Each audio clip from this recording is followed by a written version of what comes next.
and welcome to Good Game, the show for gamers, by gamers. I'm Barjo. And I'm Junglist. And what is going on here? Art, Junglist. Art changes your perspective on the world, so I thought this week we'd change our perspective in the dog. Cool. Well, it's been a long time coming, but Ninja Blade has finally hit our shores, and it's got the gaming trifecta. Ninjas, emos, whatever, and zombies. And we'll be playing with our balls in Madballs Babo Invasion. And we'll be finding out if video games are an art form in their own right, from anyone's perspective. But first, can you guess the game for this week?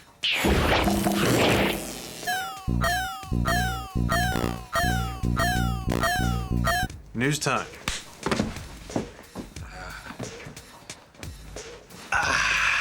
I'm never leaving you again. Ew. Good game. The latest twist in the legal battle between Brutal Legend developer Double Fine Productions and publishing giant Activision has occurred this week, with news that Double Fine have initiated a counter-suit. Bring on the impalement. In their original lawsuit, Activision contended that they never relinquished publishing rights to Double Fine's latest game, and they have asked the courts to block the game's release. In their countersuit, Double Fine Productions argue that Activision cancelled Brutal Legend in 2008, leaving them free to seek a new publishing agreement with Electronic Arts. Good Game contacted Electronic Arts Australia to see if this most recent legal action would affect the local release of Brutal Legend, but were told by an EA representative that the game was still on track for its release later in the year. Halo developers Bungie have revealed that they have one last Halo game in them before they leave the popular first-person shooting series behind. In an interview with British magazine Computer and Video Games, a Bungie senior designer revealed that after the release of Halo Orbital Drop Shock Troopers later this year, the developer would be working on one last Halo game, titled Halo Reach, before moving on to new ideas and new challenges. In other Halo news, Microsoft have announced that the Master Chief will soon have his own animated film called Halo Legends. The compilation of 7 short films has been commissioned, and they will be worked on by some of Japan's top animation studios, including Production IG, the team behind the animated sequences from Quentin Tarantino's Kill Bill Volume 1. In more game-to-movie news, the massively multiplayer role-playing phenomenon World of Warcraft is now set to come to the big screen, and it's already got at least one big Hollywood name attached to it. Activision Blizzard have confirmed this week that film director Sam Raimi will helm the World of Warcraft movie. Raimi is best known for his direction of the Spider-Man trilogy and as creator of the Evil Dead series. No other cast or crew have been confirmed, but according to reports, World of Warcraft the movie is set for a 2011 release. Good game. Recently released on Xbox Live Arcade is Madballs Babo Invasion. We didn't bother reading the story because, quite frankly, it's a game about giant militant balls, and if you remember the old squishy toys, Jung, it's even harder to take seriously. Your quest will take you through forests, temples, and alien cities. There's an army of evil balls standing in your way. Balls come in all shapes and sizes, and every now and then you'll have to change tactics when you come across new ones. But usually the balls are so mixed anyway, I found that the best strategy was just to find the biggest gun to complement my balls and charge in guns blazing.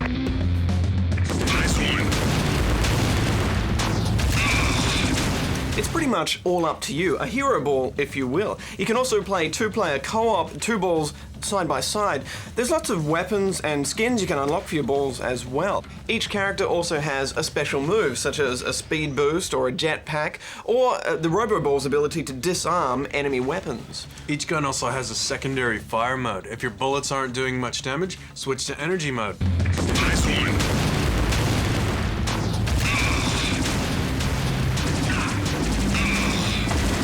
If your fire rockets are ineffective, switch to the ice bomber.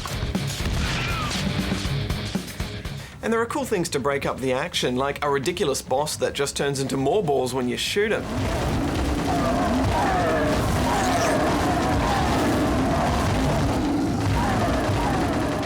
You'll also occasionally have to do a bit of stealth or run a gauntlet, which gives you a key or something. It's simple, but I had fun with the campaign. If you get tired of playing with you and your friends' balls, why not switch to deathmatch mode and play with 10 people's balls at the same time? Innuendo aside, there's some great ideas in multiplayer here, like invasion mode, where you can construct your half of the map before the game starts. Unfortunately, once the game does start, it all gets a bit messy. I mean, there's bullets and grenades flying everywhere. You kind of wonder, what's the point? Capture the Flag is the only mode that has direction that you can really put any strategy behind. Avatar mode lets you import your avatar into the game, and it's hilarious because the more kills you get, the bigger your head gets. This then makes you slower and everyone starts targeting you, and if there was ever a video game representation of tall poppy syndrome, this is it. You'll probably be frustrated with the lag. Even in good ping rounds, there's a noticeable time difference between when you push the button to when your grenade actually leaves your hand. Final thoughts? Well, the large amount of abilities, guns, and secondary fires gives you, I won't say depth, but I will say variety. I had high expectations for multiplayer, and it's a shame about that, but lots of bullets and characters plus small area does tend to equal mess. I had fun with the campaign, though. 7 out of 10 rubber chicken. Yeah, it's good, silly fun. There is a demo, and, you know, it's not good, but it's not bad either. I'm giving it 6 out of 10. Good game! I'll bet all I heard that they keep him on earth. The angels that out on parade. No other than wind up. I think that's turned up. Excellent. From men if they make no more. Oh, how that German could love. With a love like you see in a play. Then she said, my dear, it would ring in your ear for a year and a week and a day. Good game!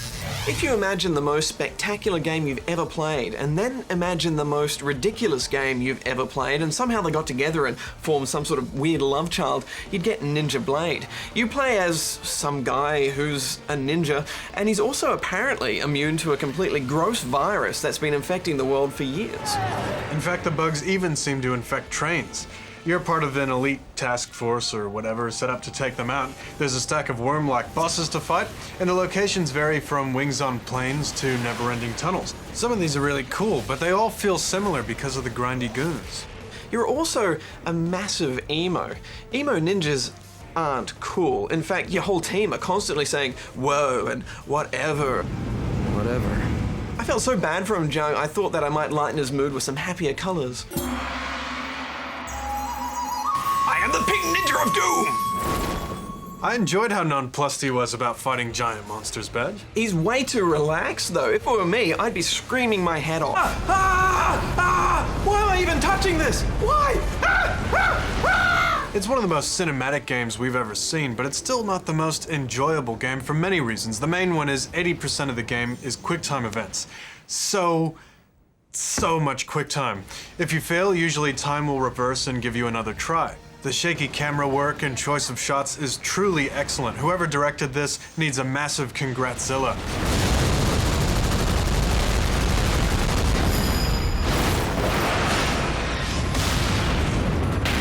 They're a joy to watch, even if they're not a joy to play. And the cinematography and choreography in the fight scenes are all excellent as well. It really has a Japanese feel to it. If only the story wasn't so bad action film, I think we would have enjoyed this a lot more. But, you know, Jung, the moment I started riding missiles like a surfboard, I knew exactly where this game was going. Ridiculousville. And you know who's mayor there? The mayor of Crazy Town. I don't believe it. And everything is done with a QuickTime event, and I mean everything. Look at this.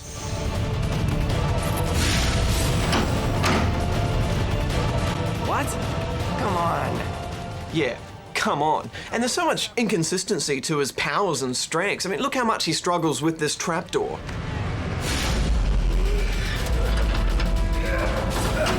Dude, you just dragged a plane down a highway. I think you can manage a trapdoor without forcing me to mash the controller until my fingers bleed. It's a game of massive boss battles more than anything else. All the other goons, they're just in your way to get to the big battles. And mostly they're just there to regenerate health and gain XP orbs so you can level up your gear. It's a shame that the boss fights are a letdown because the standard goon fights are actually really fun. And as you play, you unlock new moves and shuriken abilities which allow you to dissipate fire, set things on fire, stun enemies and repel projectiles. But even though the weapon switching is very fluid, and that's quite good, the shuriken abilities can't be switched on the fly, so it means you can't really set up for the next shot. If that had been fixed, the whole of combat would have been a lot more fun. I know what you mean, Badge. These ninja games are all about awesome sword fights, good blocking, and acrobatics, but you really only get to that stage in the last 2 levels of this game when you finally get to fight other ninjas and these weird Wolverine clones. The acrobatics are the worst part of the game. You fall off ledges way too much. You also spend a good portion of your fights in between quick-time events attacking bosses' feet. It's such a lame takedown strategy for giant bosses, and we're seeing it more and more now. It's like, oh, look, there's a giant boss!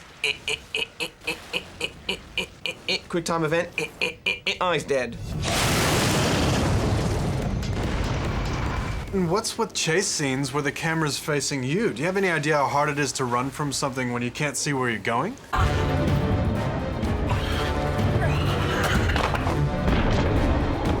And imagine how hard it is for the cameraman.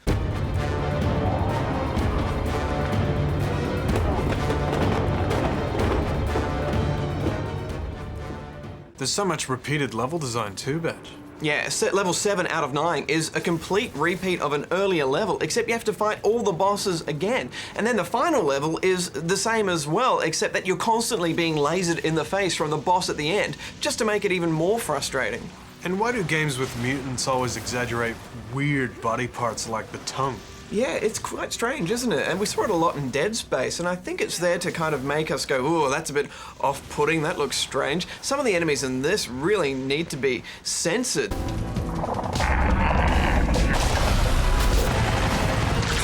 One in particular suffers from it so much it's almost comical. I mean, to me, this is a really impractical place to have a giant body part as a weapon. Gross stuff aside, the game fails to tell a story. You kind of know what's going on, but it's rare that you know why you're fighting, so you don't really care. Run! Hurry! You gonna be okay? Yeah, and there are some great moments, like riding a motorcycle down other vehicles that have been spat out of a giant monster's mouth, only to then blow it up with that motorcycle. Pucker up! But in the end, ultimately, it's an unrewarding experience because even though you kind of feel like you've accomplished something, you also feel like you've played no part in making it happen. You're just a bystander.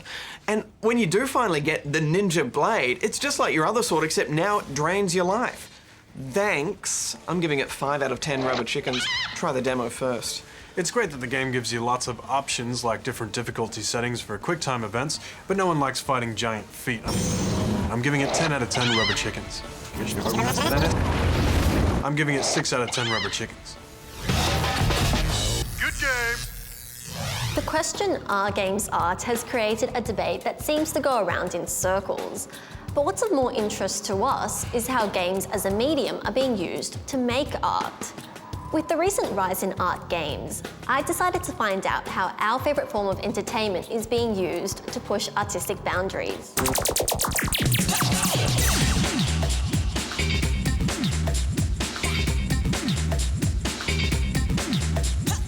It's a very difficult question, what is art? And I think these days we like to try and avoid it as much as possible. I would say intention is the most important thing, and the ideas that are being explored. Does the work create some kind of new experience? Does it subvert the traditional ways that we might interact with games? Anna Davis is a curator at the Museum of Contemporary Art, Sydney, and has a particular interest in digital art. So with a video game, that could be art because it gives us a new relationship with the screen, and the person who's made it is trying to create an experience for the audience or trying to put across a particular idea that they think should be expressed.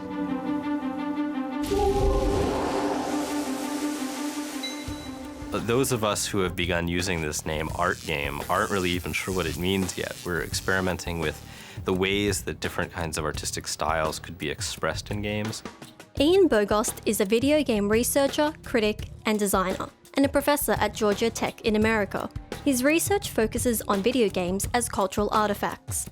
One approach that I've been interested in is sort of laying bare the form itself. So we strip away as much of the graphics and the gloss that we normally see in commercial games, and really expose the systems of rules, what I've called procedural rhetoric, which is the idea of making an argument through gameplay rather than through storytelling or through cutscenes. The important thing is not how things look or even what you do, but sort of the sense of the relationship between the rules and the subject. I think the most influential art games are those that are really staking a claim by going to extremes.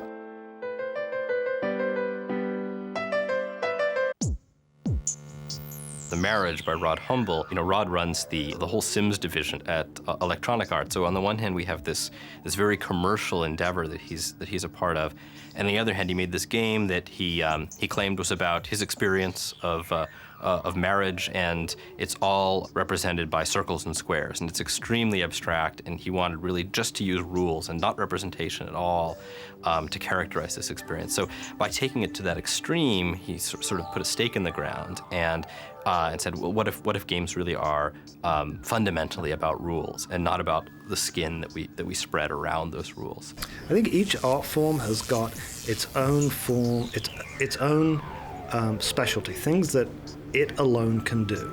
With games, I think that what's unique about it is interactivity, the way different things, different systems interact and change each other.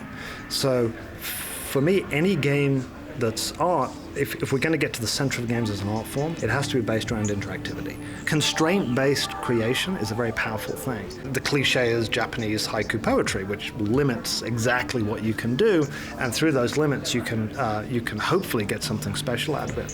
And so I just place constraints on myself, which is, look, I'm not going to use 3D for this one, or I'm not going to use any kind of text for this one, etc. And once you get into that habit, I think you can get something special. We're finally getting to the point now where there are developers, and they're really individuals who are kind of hashing out those questions. There have also been commercial successes, I think, which helps. So Jonathan Blow's game Braid is a tremendous commercial success on Xbox Live, but it's one of the most ambiguous games that's probably ever been created.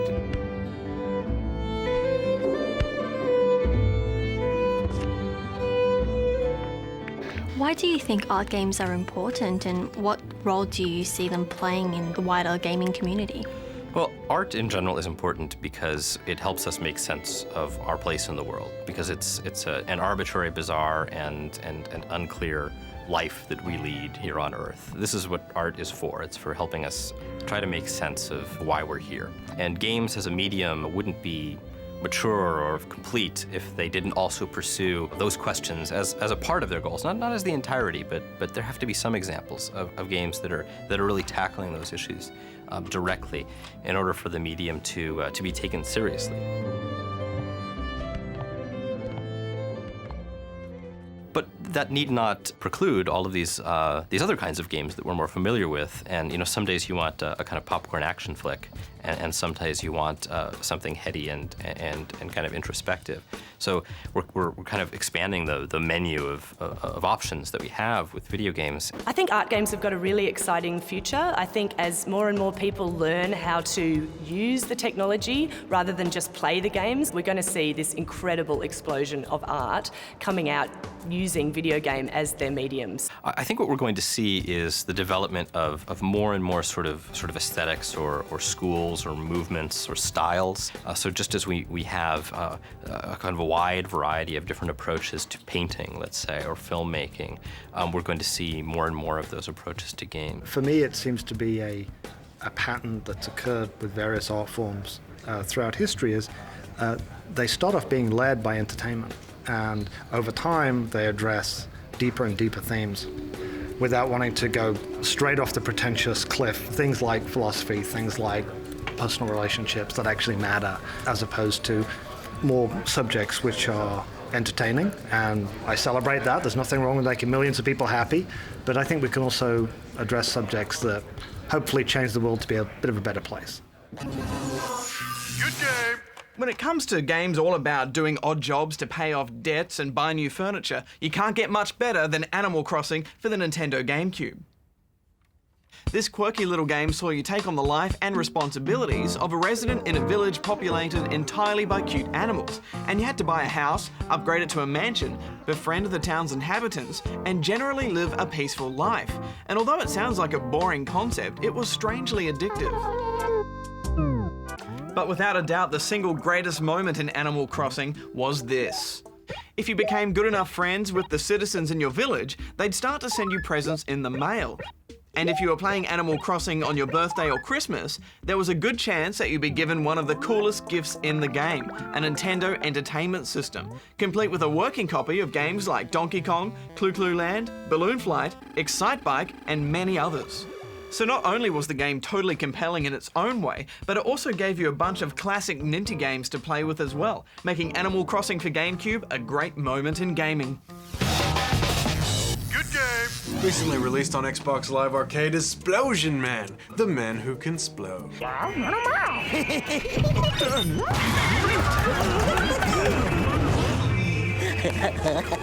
There's no tutorial for Splosion Man, nor does it need one. All the face buttons on your controller do just one thing. Splode! You can do this to flip switches, jump, or actually destroy things as you break out of what looks like a Pixar version of Black Mesa. You can split up to 3 times before you're out, at which point you're vulnerable and need to recharge on the ground. Even a man made of Splode is mortal though, and these goofy scientists have set up all sorts of traps to contain their abomination, which usually ends up in their own demise. You know you're onto something when it's just fun watching your character run or stay in the same spot. He's just your average scientific experiment gone horribly, horribly wrong, who just happens to love cake and donuts.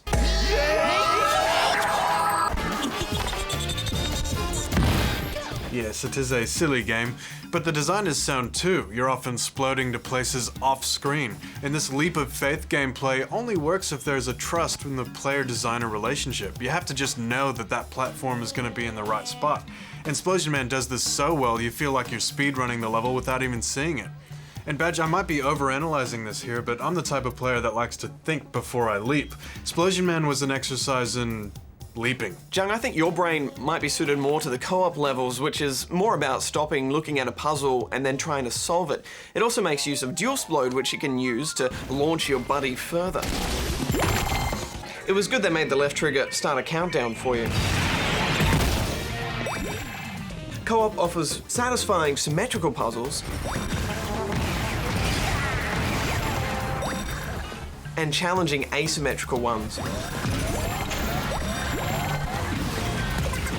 Even though you'd think a game with only one button like this has to be incredibly simple, they managed to make the boss fights just as fun and hilarious.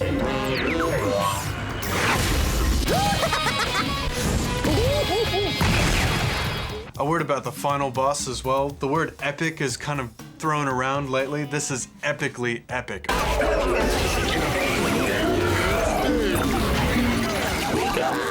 Time to die. I spotted more than one Arnie reference as well.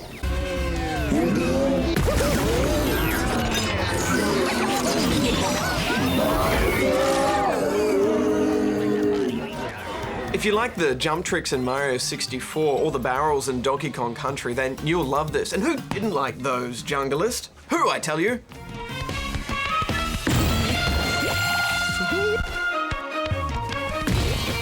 And you can see a lot of effort's gone into the humor, which isn't easy, as well as other little stuff like the camera zooming in on the action.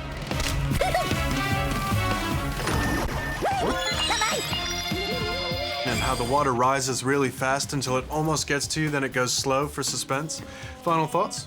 You can criticize it for being simple, but it is what it is. All up, there's 50 single-player levels and 50 co-op ones, but I think just from what you've seen now, you can tell whether you're gonna like this or not. I'm giving it 8 out of 10 rubber chickens. It's the simplest idea given a lot of love. Splodin's fun. I'm giving it 9 out of 10 rubber chicken.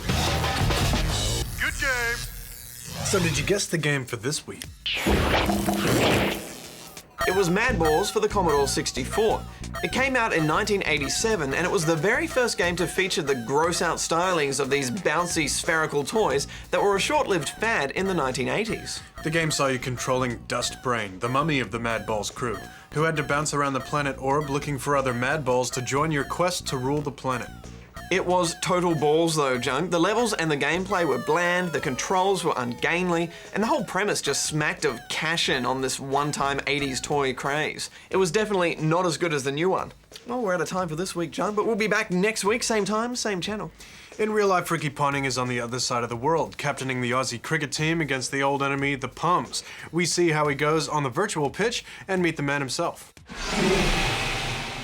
Some of the newer types of cricket, right, the 2020, it feels like they maybe learned something from video games. You know, they're fast, quick matches, kind of like death matches. What do you think about that? Yeah, I think that's probably right. Plus, we look at what higher education courses you should be looking at if you would like a career in game development. You know, when I got into games, there was no curriculum for anything involved in video games, but now there is.